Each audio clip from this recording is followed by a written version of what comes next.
Assalamualaikum warahmatullahi wabarakatuh. Bismillah, alhamdulillah, la haula wala quwata illa billah. Bagaimana kabar anak-anak?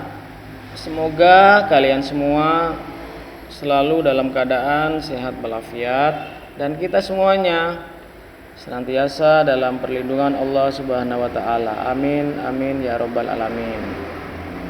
Pada materi kedua ini, tema yang akan kita bahas adalah keadaan sosial masyarakat Arab sebelum Islam. Keadaan sosial masyarakat pra-Islam. Namun sebelum kita mempelajari lebih jauh, kita mengingat dulu pelajaran yang pernah kita ajari pada pertemuan pertama. Pada pertemuan pertama, kita sudah mengetahui bahwa Nabi Ibrahim dan Nabi Ismail diutus oleh Allah Subhanahu wa taala kepada masyarakat Makkah, kepada masyarakat Arab agar menyembah kepada Allah Subhanahu wa taala, Tuhan yang Maha Esa. Nabi Ibrahim sudah mengajarkan ajaran tauhid kepada masyarakat Arab. Namun setelah Nabi Ibrahim wafat, setelah Nabi Ismail wafat, masyarakat Arab sudah mulai berubah.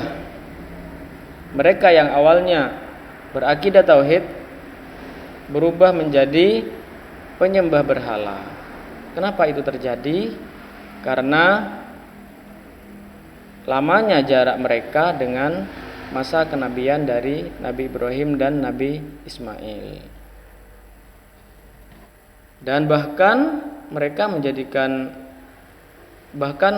meletakkan berhala-berhala di sekitar Ka'bah sampai berjumlah 360 berhala.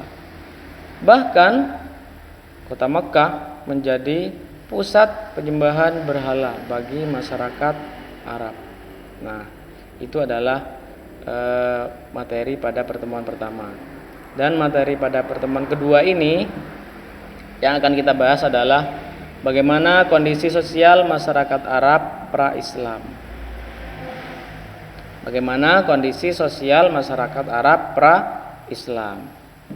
Kondisi sosial mereka yang pertama, ada sisi-sisi baik, ada sisi-sisi buruk, ada sisi-sisi sangat buruk.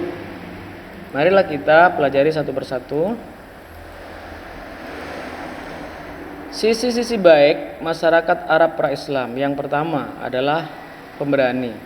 Mereka itu adalah bangsa pemberani, bukan penakut, bukan pengecut. Nah, kemudian yang kedua, mereka adalah bangsa yang memiliki semangat tinggi dalam mencari nafkah. Mereka enggan meminta-minta. Kemudian sabar menghadapi kekerasan alam. Kita tahu bahwa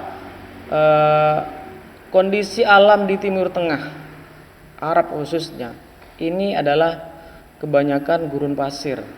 Sejauh mata memandang, maka sejauh itu pula lah yang terlihat hanya pasir. Sehingga mereka mau tidak mau harus sabar dalam menghadapi kekerasan alam. Kemudian mereka mempunyai ketahanan fisik. Fisik mereka kuat karena sudah ditempa oleh alam yang seperti itu. Kelebihan bangsa Arab selanjutnya yang kelima adalah mereka memiliki kekuatan daya ingat. Mereka daya ingatnya sangat kuat.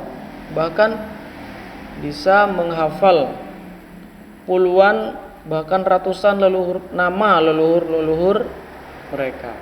Itulah kelebihan dari bangsa Arab dan itulah kenapa Nabi Muhammad diutus di Arab. Selanjutnya, mereka hormat akan harga diri dan martabat. Mereka hormat akan harga diri dan martabat. Masyarakat yang cinta kebebasan, mereka tidak mau diatur-atur. Mereka pengennya bebas. karena memang itu karakter mereka. Kemudian loyal pada pimpinan, sebagaimana kita tahu bahwa pada masa itu hidup di Arab itu hidupnya bersuku-suku, dan setiap suku mereka solid karena pada umumnya masyarakatnya itu sangat loyal kepada pimpinannya. Mereka adalah masyarakat yang memiliki kebiasaan pola hidup yang sederhana, tidak bermewah-mewahan, tidak suka berfoya-foya. Nah, itu adalah kelebihan yang dimiliki oleh bangsa Arab.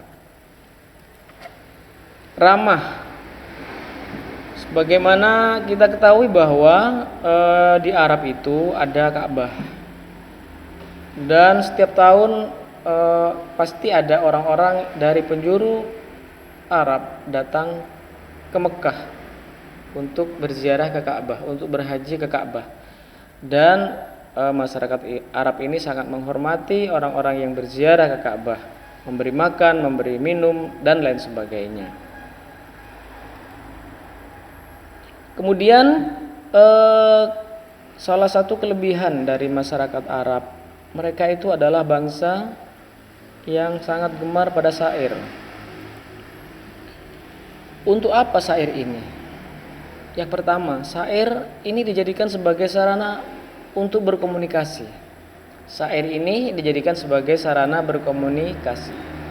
Kemudian yang kedua, syair ini dijadikan sebagai alat untuk membanggakan keunggulan yang mereka miliki.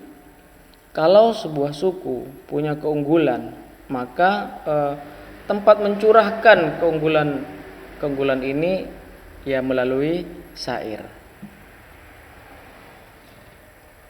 Di mana syair-syair ini dibacakan?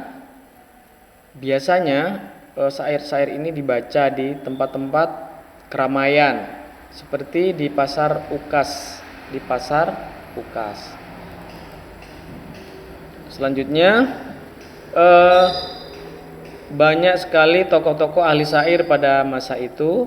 Di antaranya adalah Muhalhil bin Rabi'ah At-Taglibi, Umrul Qais, Zuhair bin Abi Sulma, Lubaid bin Rabi'ah, Antorah bin Saddad, Nabigoh Ad-Dibiyani, dan Asa bin Qais. Ini adalah nama-nama ahli syair yang terkenal pada masa itu.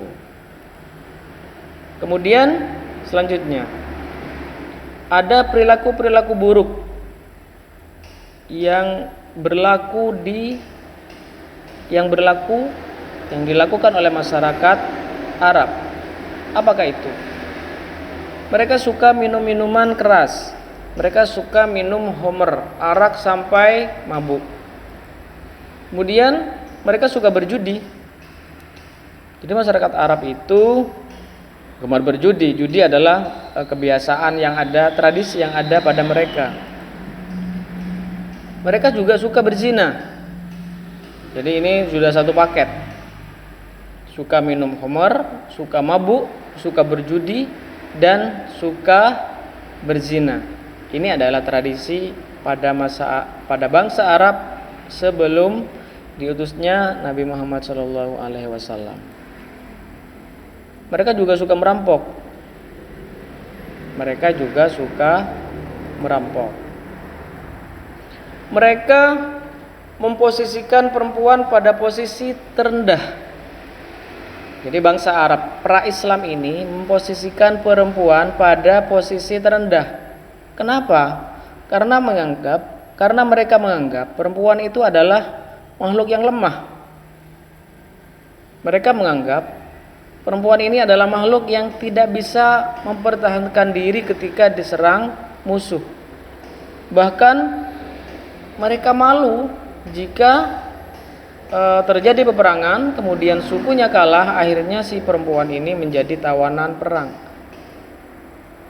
Sehingga mereka sangat memandang rendah kepada perempuan, sehingga mereka banyak yang punya istri, kemudian mencerai, bercerai lagi, dan lain sebagainya. Karena mereka menganggap perempuan ini makhluk yang tidak berharga dalam pandangan laki-laki. Nah, itulah pandangan orang Arab pra-Islam. Kemudian ada lagi sangat buruk. Kebiasaan yang sangat buruk apa yang dilakukan oleh bangsa Arab pra-Islam sebelum kenabian Nabi Muhammad, sebelum datangnya kenabian Nabi Muhammad SAW? Mereka punya tradisi mengubur anak perempuan mereka hidup-hidup saat masih balita. Mereka memiliki tradisi mengubur anak perempuan mereka hidup-hidup saat masih balita. Kenapa? Karena mereka malu. Mereka merasa kalau punya bayi perempuan itu adalah aib bagi keluarga dan suku mereka. Sehingga ketika masih bayi langsung dikubur dalam keadaan hidup. Dikubur di mana? Ya di padang pasir tentunya. Selanjutnya mereka memperbudak atau memperjualbelikan budak seperti berdagang dagangan lainnya. Jadi di sana pada masa itu sebelum datangnya Islam ada perbudakan. Jadi manusia dianggap seperti barang dagangan, bisa diperjualbelikan. Nah, itu adalah materi yang kita pelajari pada pertemuan kali ini. Semoga bermanfaat agar lebih paham apa saja sisi-sisi positif dari masyarakat Arab pra-Islam, apa saja sisi-sisi negatif. Yang positif boleh kita tiru semampunya, yang negatif wajib kita hindari dan kita jauhi. Semoga pertemuan kali ini bermanfaat. Agar kita bisa mengingat lagi, silakan link ini diputar 1 kali, 2 kali, 3 kali dan seterusnya. Kemudian cek tugas di penilaian K13 e-learning. Mungkin itu saja. Semoga pertemuan hari ini bermanfaat. Akhirul kalam. Wassalamualaikum warahmatullahi wabarakatuh.